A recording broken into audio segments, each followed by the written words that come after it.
Back then, Akane was the ugly fat girl. Girls would laugh at her, make fun of her, and guys wouldn't even give her a second look. Because of that, she was fat, but she was also very strong, using her strength to her advantage to hurt people a lot. However, she got sick of being called ugly, and now the Akane eventually lost a lot of weight. She started exercising and starving herself to lose a ton of weight, and she ended up very beautiful. All the guys started paying attention to her. However, the treatment she got from the girls didn't change at all. In fact, it got worse. Now that she was beautiful, attracting lots of boys, she was called a slut because of it. However, that's why she got the nickname the courtesan, using her beauty and brain to manipulate people, especially men. However, she does go by another name, a secret name she doesn't like to go. She has a secret ability that she doesn't like to use because it's unsettling for her. You see, when Akane has a calm demeanor, always flirty and such. However, there are times when she gets super angry. And when that happens, she has an ability kind of like the Incredible Hulk. She goes through a transformation where her body reverts into her ugly fat form, but she's bigger and even stronger.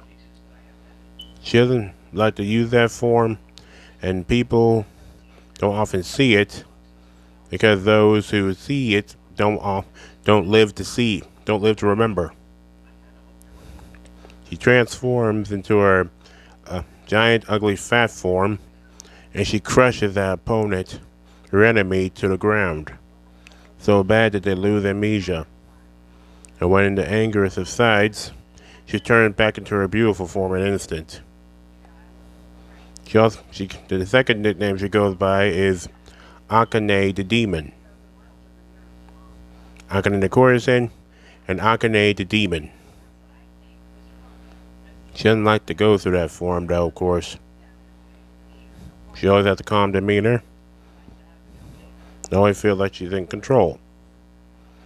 She does meet Hiroshi later on the line, and also Hiroshi seemed to be immune to her seduction methods.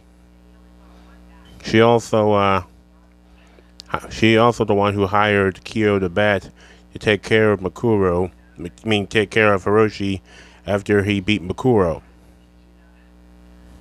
That's what I got for Akane so far. Now time for the others. Here's the next delinquent, Horrible the Monk. Horrible the Monk is a tall, stoic guy. He's bald and practices the art of Buddha and such. Despite his status as one of the six high-ranking delinquents, Makuro doesn't actually like violence. However, he does have a temper that often gets the better of him. In the past, Makuro and his family ran a temple and a shrine. They ran a shrine. There he learned about the Buddha and about nonviolence and such. He was also born with a very strong and durable body. Physical attacks don't often work with him because he doesn't often feel it.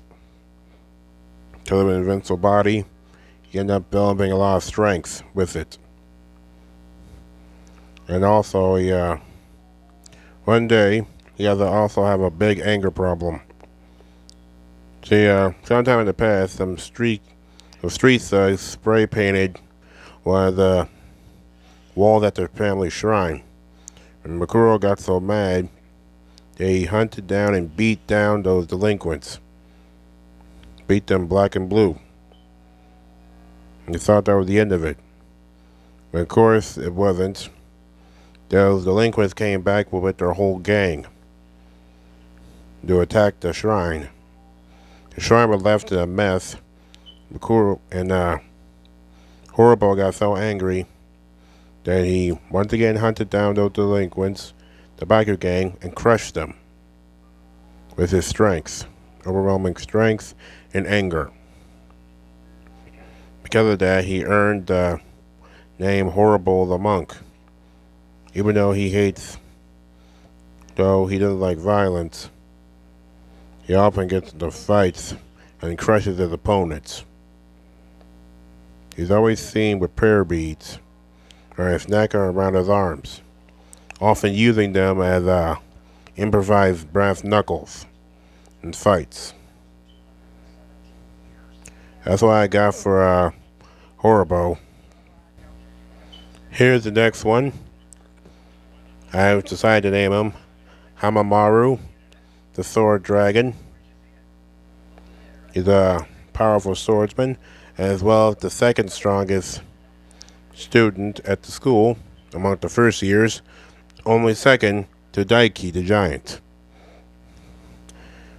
He's a son of a sword practitioner and trained to be a master swordsman. He's a skilled martial artist and well as a swordsman and one of the best swordsmen in the school. He's able to cut through even steel with a wooden sword. Basically, any blade in his hand considered a new, very deadly weapon. Although that goes for anyone really. However, despite that, he does have a passion for cooking. He enjoys cooking more than he does fighting. He's often seen has a job cooking at a restaurant sometimes. It was, that's what I got for him so far. He also has a video channel with him cooking. Shows him cooking a lot. That's just what I got so far for him, Hamamaru. Here's the next delinquent, Tomo, the tactician, one of the 6 powerful delinquents at the school. Tomo may be the weakest physically, but he's superior mentally. He uses his brain and his strategy to execute plans and war strategies. Under his leadership, many delinquents have crushed many schools. He has many other schools under his word.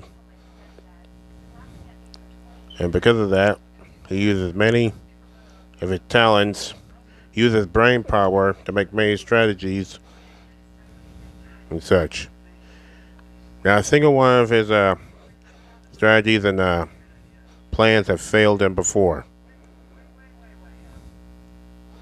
Well, I still got a lot to do. Still pretty good for Tomo the tactician. Because of that, he ended up going to the school and quickly rose up the ranks into one of the 6 powerful delinquents on the first years. Once again, he used his brains to execute plans and strategies and manipulate strong people to fight for him. And last but not least, Daiki the Giant. I talked about him before in previous videos, but I'll go a little bit more about him. Daiki the Giant was born and always were a big person. He was an abnormally large baby when he was born, and by the time he was 10, he was bigger than both his parents. Because of his size, it made moving around his house difficult, and he became a big target for bullies. Because of his massive size, he has incredible strength, and the first time he ever hit someone, he put a kid in a coma. And when he realized the sense of his strength, when he learned the sense of his strength, he started to use it to hurt people and take charge of others, quickly becoming a force to be reckoned with in middle school. He even developed the ability I told you before his ability to manipulate his muscles to make him bigger and stronger. He can make his muscles as big or as powerful he wants it to be. However, if he does too much, he'll put a strain on his muscle and they'll become weak. He can focus all of his muscles into one part of his arm, making it big and also steaming from all the intense heat and blood from his arm. That's what I'm thinking of. I think I got a little bit more. Still thinking about it. Trying to finalize it, really.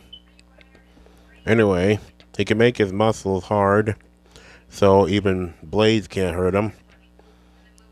Make himself stunts and destroy anything he can.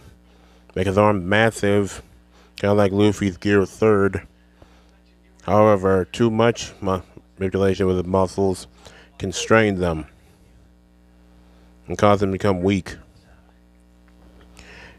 Hiroshi definitely faced off against him eventually. Kind of like a big fight thing. Still working on that. Well, that's what I have for these 6 so far. I hope you enjoy it. My explanations video and such. Please like, comment, subscribe to my channel for more videos. I'm also going to be doing some drawing videos soon, so be on the lookout for that. Thank you all and have a nice Sunday.